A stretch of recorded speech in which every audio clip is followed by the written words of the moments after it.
Hey, so I just wanted to give you a fair heads up. This is not going to be an exciting video. It's pretty dry.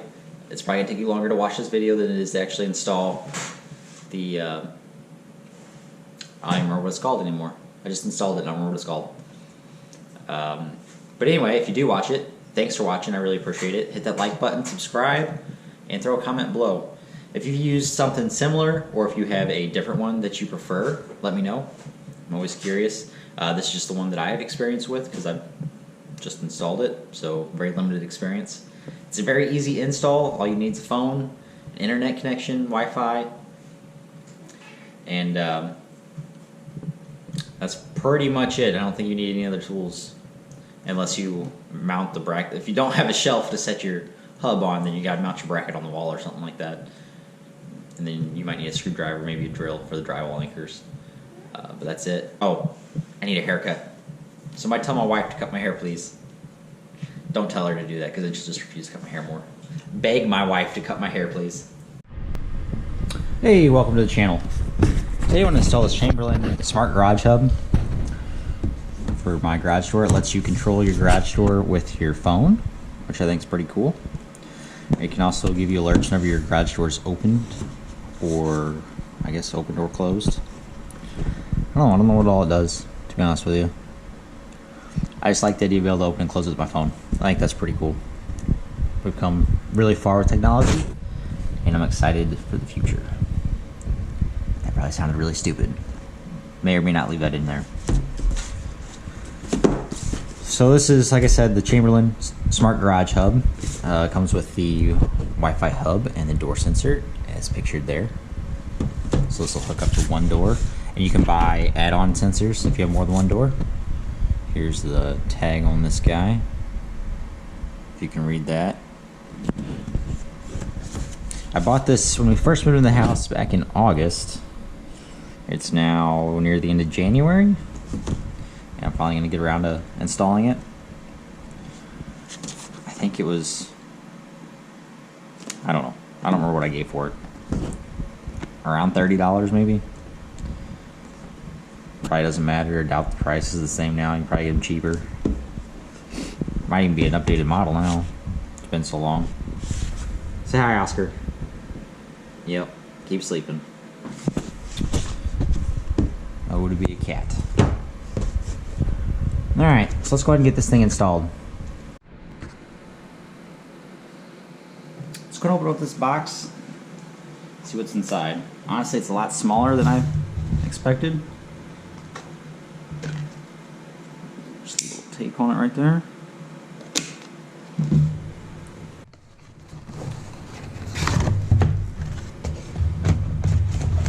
Alright, so I'm assuming this is the hub. And could be a door sensor or door sensor or module, whatever they call it. Door sensor, I guess. This must be the door sensor here. And this is probably just a power supply.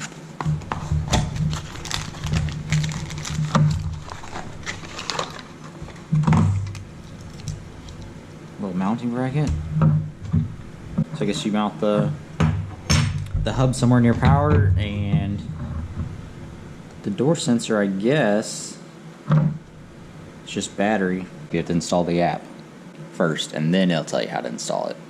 So I'm just going to go into the App Store, search for the MyQ app. Search. There it is.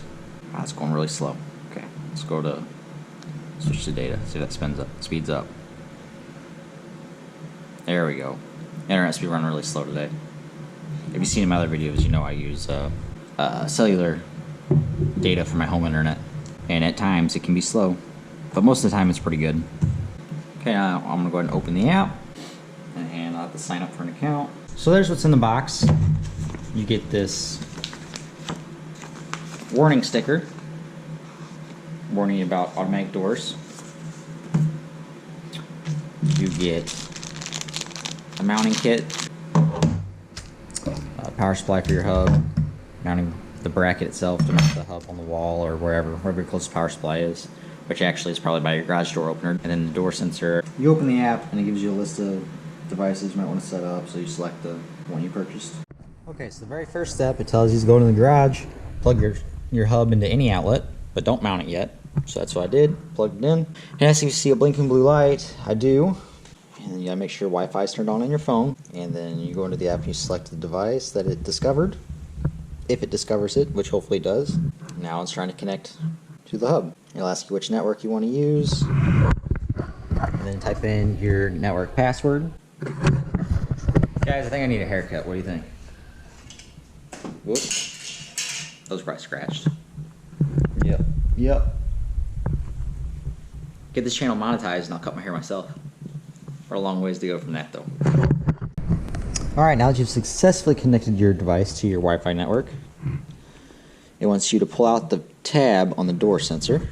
So here's the little door sensor. It wants you to pull out the tab, so top left corner. There we go. And then it wants you to push and release the button on the front, which is this little guy down here. These little dots down here. And it said I should see a red LED. Yep. Now we're going to pair the door sensor to the hub. Whoop. Now we got to mount the door sensor. So we need this little strips here. Okay, now we got to attach these strips to the back of this, and it shows you in the app where to put it. They're just like Velcro strips. So there's going to be my first one. Oops. There's my first strip. Okay, so now you can see my two strips. Oops. Now you can see my two strips mounted. I'll peel off plastic, which is really tough.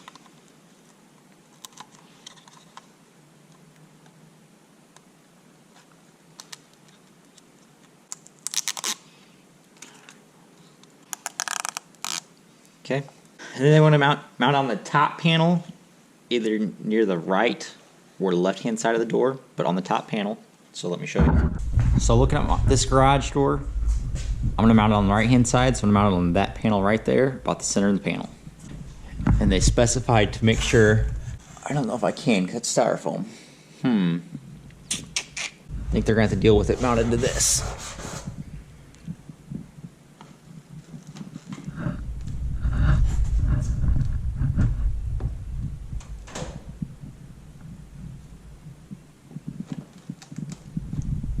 Said to make sure that it's facing upright like that. They're really specific on it facing up, so whatever the reason is, probably a good idea to follow that. Alright, so I gotta get the ladder out so I can access the garage door motor so that we can pair it to the hub. So next I want you to find the pair or locate button, learn button on your garage door opener, which for me, I should have brought a light with me, I'm sorry. So you gotta find the learn button on your garage door opener, which mine's this little red button right here. Hopefully you can see that. And now it wants you to just press, well for my specific one, it wants you to just press and release. Now it's trying to pair with the garage door opener. Whoa, I guess it worked. I'm gonna go ahead and climb down, because I imagine it's gonna start moving the door at some point. Hey, I was right, and there we go. Okay, now in the app it wants you to label the sensor you just set up. I mean, you name it whatever you want. So I think that first one's done. You can add a second sensor to this now if you wanted to. So now it tells you go ahead and mount your hub wherever you want to put it. I'm not sure where I want to put it yet, so I think for now I'm just going to plug it into that outlet and set it up on the shelf. It says it has to remain visible. I'm assuming so that the door sensor gets a clear signal from it. Just set it up here for now. I think that'll work. So that's it. That's my install. Isn't that awesome? That's terrible. Like everything else I do around here, it's always temporary, and I have plans to change it, and I just haven't got around to it yet. Hopefully you've watched some of my older videos, and you know that I still have some piercing valves I need to replace. I need to go get parts for that stuff so I can do it on days like this, where I'm home and I have the time. So I'm gonna go ahead and close the door from my phone and see what happened. See what happened? I'm gonna close the door from my phone and see what happens. I think this button does it. You heard that beeping and it sounds an alarm for safety reasons. Wants to alert anybody in the area that's going to close the door. The sound is really annoying, but I understand why it needs to do that. I think it's a good idea. I need to update the lighting on this side of the garage. And see, that's what we got. If you watch the axle seal repair for the ABS light on my wife's Jeep, I did it on the side of the garage, and you could tell lighting really sucked. So, yep, that's it. That was super easy. For that little part, 5-10 minutes maybe. I don't know what I want to do with that hub. I guess I'll mount it on the wall, probably right above that outlet. Yeah, because I think I'm less likely to use that outlet for stuff. So I think I'll mount it on the wall right above that outlet. That's it for my install. You can see the door sensor there. Something like that worked all right. Thanks for watching. I'll see you on the next one. And like, comment, subscribe. Let's get this channel built up. I'll try to get less dry and get some more exciting stuff in the future.